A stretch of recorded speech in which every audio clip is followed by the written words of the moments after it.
Money solves everything. Hey everyone, welcome back to CarLike. Let's talk about Volkswagen.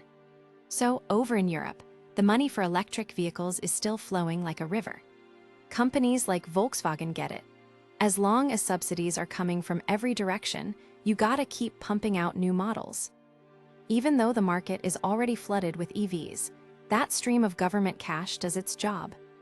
For example, the government of Portugal gave the VW Group around 30 million euros specifically to expand their production of electric cars. If they wanted to build anything else, they wouldn't be seeing a dime of that help. But all that generosity backfired. Here's the problem. In Germany, the auto industry is one of the most profitable sectors. Workers there get paid more than in just about any other job. But those high wages, combined with the massive parallel investments into electric vehicles, have become a real issue for VW.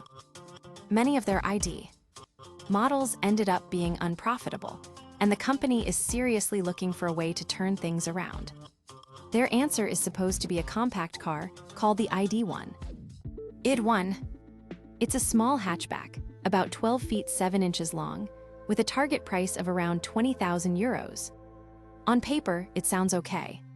But personally, it's hard for me to call that an affordable miracle, given its modest size and the limitations that come with it. So why isn't this German car being built in Germany? To avoid losing money on every single car they make, Volkswagen decided to move production of the ID.1 out of Germany and into Portugal. There's a plant there called Automotive that's been running since 1995. It used to build models like the Sharon and the Sirocco, and right now it makes the T-Roc crossover, which is a genuine hit for the brand. And now, this is where the new electric car will be built. The reason is simple: lower costs plus those same generous subsidies we talked about.